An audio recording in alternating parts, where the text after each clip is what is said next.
I think I can pinpoint the exact moment I fell in love with video games.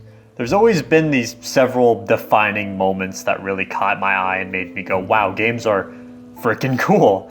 But there's always one specific instance that really captured the magic of video games to me. I was around 10 years old. I was home alone watching G4 TV during 2008 E3, which probably isn't the best for a 10-year-old to be doing, but hey, you know, everyone grows up different. But X-Play was doing their annual couple days of several hours of nonstop footage for E3, and I remember distinctly just eating like a tub of raw cookie dough, and I was glued to the TV, just there for days on end, because my parents had to go work all the time. Adam, the Tool Man Slessler, was on stage with some chump that no one really knows, showing off a game no one's played, no one's really heard of it, and the gameplay was mediocre at best. But this strange man, this man of no real significance that will never amount to being anything, God let alone internet famous, proceeds to show me something I never ever dreamed games were capable of. Use this, and launch things at people and be like, okay, I'm gonna, give you the lunchbox, and then. That has a different meaning in my world. She's kind of cowering from me, even though I'm pelting with teddy bears. And you can do this in VATS, which just, it gets a little ridiculous, but it's, let me target her head, come on. All right, we'll go for the chest. And then give her some teddy bears in VATS. Crush her. All right. I still remember just the pure shock and awe of my little 10-year-old, 9-year-old, 8-year-old, whatever, I was young, whatever my little boy brain thought of just seeing that poor Raider getting decimated by that teddy bear. I was just completely blown away. Before seeing that, I thought the whole world revolved around Mario and Sonic, and I just couldn't fathom the fact that not only was this game completely open to explore and had all these stories and teeming life in it, but you could blow apart people with fluff and stuffed fur. I couldn't contain myself. I still get really excited watching the clip, not because Fallout 3 is a great game and I miss it playing it, but I just remember what it's like to be a kid again because of moments like that, especially that specific moment. E3 has always been criticized to be this big business, marketing, publisher BS that's not really needed, especially now in this day and age. And people always say it's this big letdown and didn't announce what I wanted, and things they announced were dumb, and it's just trailers and blah, blah, blah. It's time and money that's wasted by big AAA companies that just promote hype culture with trailers that don't show gameplay, they just blow it out with celebrities, boring demonstrations and just out of touch executives. People say E3 is dying and that it should be. Maybe we can move on to just game announcements and skip the middleman over all this marketed garbage is things they say. Well, this waste of time publisher bullshit is some of the fondest memories of my life. Honestly, it is. Every year I try to throw a party with all of my friends to celebrate E3. And I have plenty of stories from doing that, and it's some of my fondest memories is hanging out with my buddies watching video game stuff and watching the cringe compilations and whatnot. Or I guess the cringe live, because we're all watching it live stream. Like, E3 2016. Me and all my friends are watching the God of War gameplay, and my Nana, God bless her, comes out and sees what all the fuss is about. Like, what's this game? What's happening? And she sits down, and she was glued to the TV, riveted for the next 10-minute demo. She was jumping, and she was spooked every time Kratos hit anything, or the kid or Atreus was running around, right? And my Nana got really excited. And I remember her audibly gasping, going, and being shocked when Kratos got shot with an arrow and he had to pull it out. I had my buddies over for the direct that was heard round the world back in 2018, when every single Smash character decided to come back for just one last job, one last game. Everybody lost their goddamn minds. And I remember the Bethesda's first conference in 2015, where they pretty much stopped time with all the overbearingly strong hype train that was Fallout 4. even though Fallout 4 wasn't that great in the long run, still at the time it was just monumentally exciting to see. E3 has some of, if not all of my best moments in life, which I guess sounds kind of sad saying it out loud, but it's a week-long celebration of the thing I love most in the world with the people I love most in the world, the game industry and my friends and family. And watching the 4 and 5 days of nonstop fun, it really does make me feel like the 10-year-old self I was staring at Todd Howard in 360p on a small-ass tube TV during that summer. So this year, 2020, when E3 was canceled, I was honestly crushed. You know, I get it. I understand. I'd rather it not be here so we can recover from COVID, but I was still crushed. It still sucks, no matter what. I plan out my E3 parties months in advance. And my years, every single year I'm alive, is generally divided into 2 parts.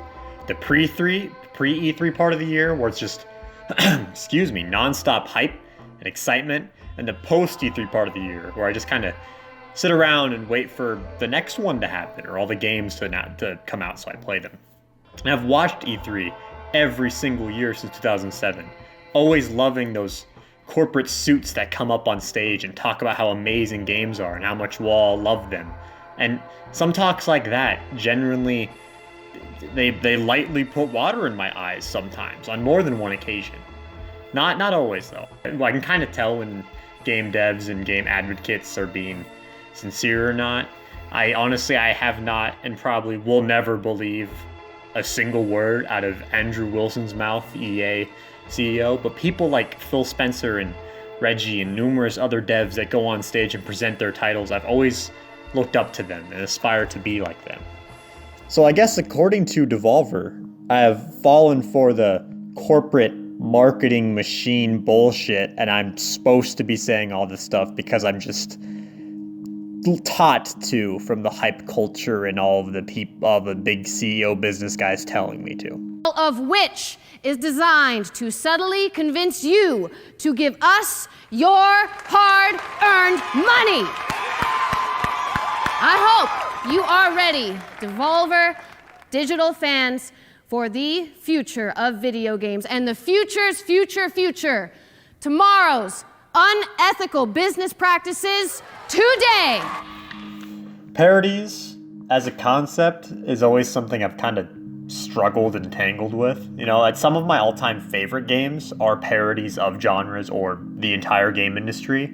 Yet for some reason, I've always walked away from the Devolver conferences kind of feeling sour.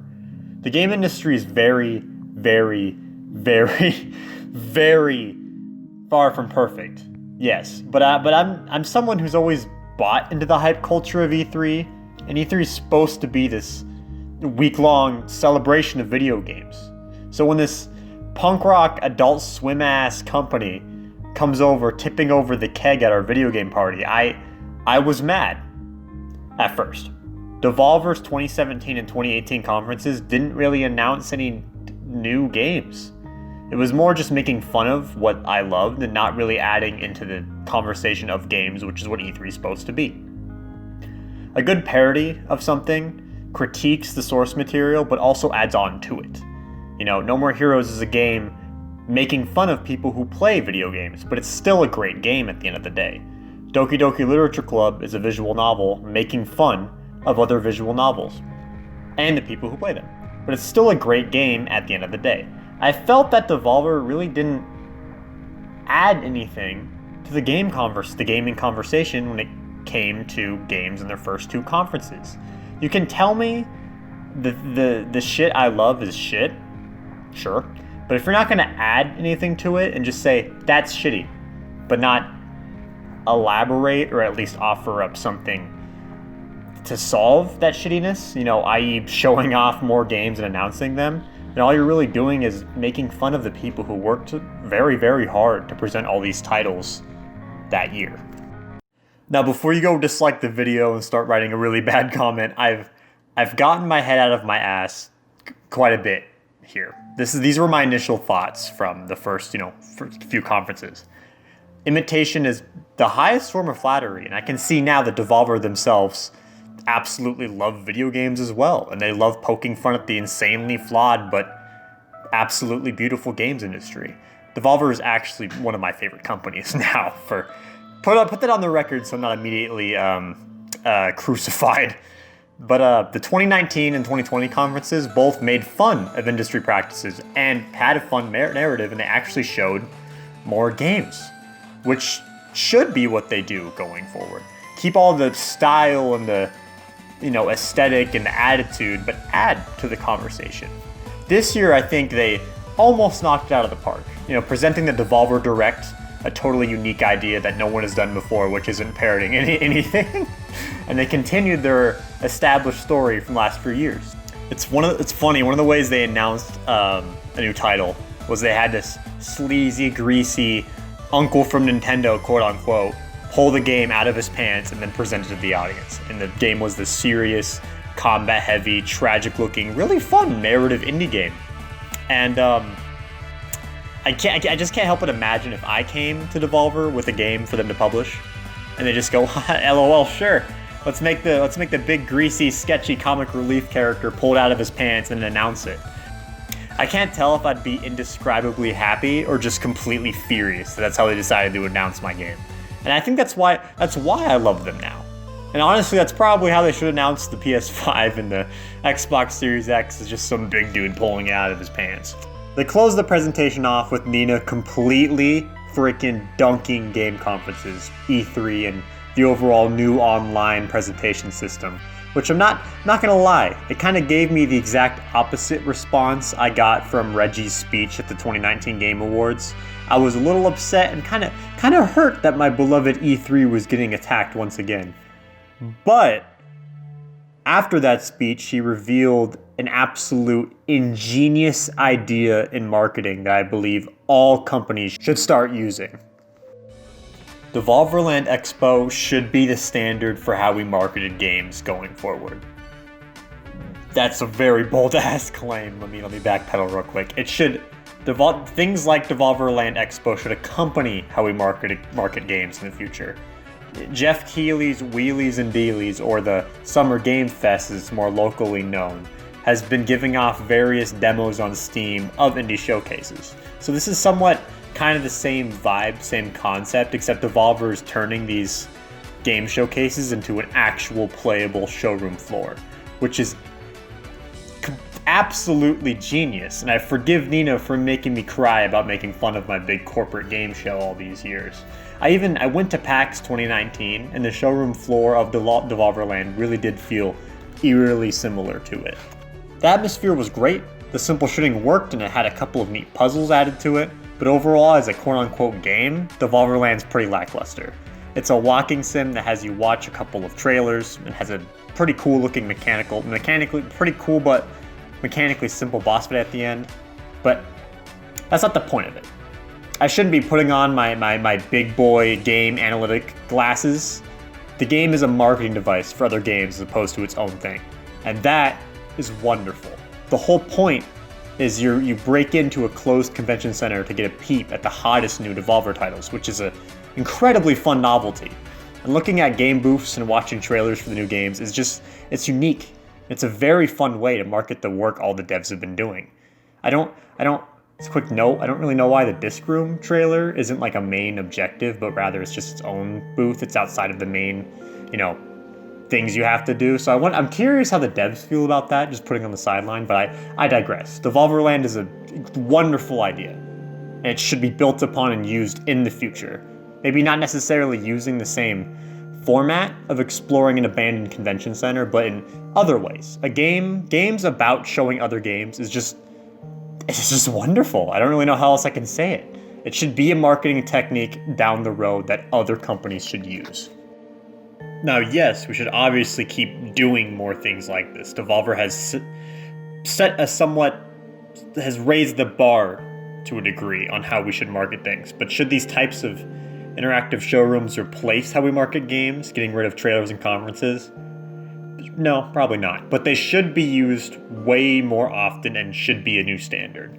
Because giving players something to, play is kind of the whole point of video games. So having these things like the Steam Indie Showcase showing off demos and whatnot, and Devolverland should be the beginning of the future of games marketing. However, these are very solo experiences. Now, I guess I'm pretty biased, and this is just more personal anecdotal claims, but like, you are playing these demos and Devolverland alone, by yourself, rather than with a crowd of people who are hyping over the newest trailer, the newest conference, and all cringing at the same time over the dumb thing somebody said on stage, which is probably why Devolverland is about a solo person breaking into a convention alone at night, checking out the new titles.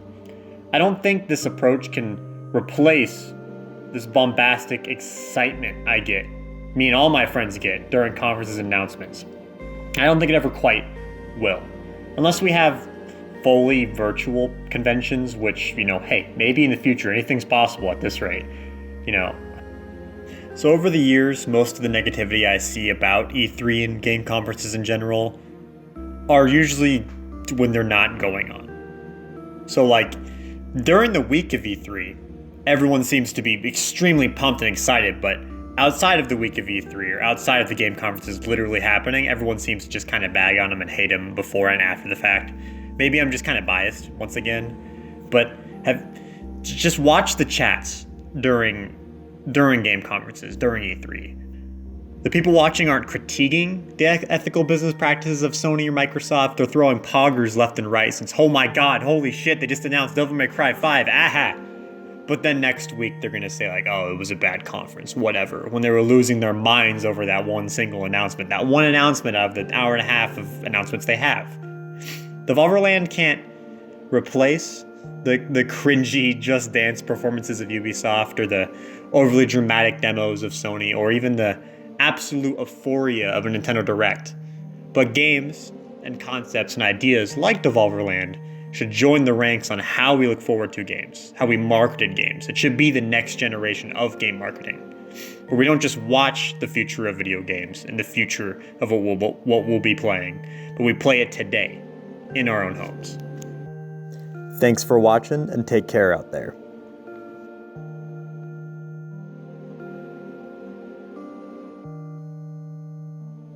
Once a year, every year, for years now, you, dumb fuck consumers with more disposable income than common sense, have gathered around to listen to actual, powerful people like me tell you what to like, what to get excited about, and most importantly, what to buy. You stare dumbly at your screens, drooling, waiting for instructions. You beg for unsubstantiated leaks, cheaply orchestrated, hands-free demos. You suck down first looks without even the slightest thought for what is a real thing in real life that you can actually have and really interact with. Enough! Enough with the bullshit! You have been had, rooked, gamed, bamboozled, japed. You have been taken for a ride on a bus driven by greed, and you have paid for it with your own super hard-earned cash. You deserve better. We deserve better. And I am here to give it right the fuck to your faces. That is right. You slack-jawed sacks of video game backlogs. Devolver Digital is proud to announce I am proud to announce the first ever playable video game experience that takes all of the in-your-face stink and discomfort, pomp and circumstance of a high-rent, crowded convention hall packed full of all of us assholes and packs it all up into what we really, really, really should be interested in anyway. An actual, playable video game you can actually video game play as a video game when we actually release it for you to video game play right now. Holy shit! You guys, it is Devolverland Expo. Check 'em.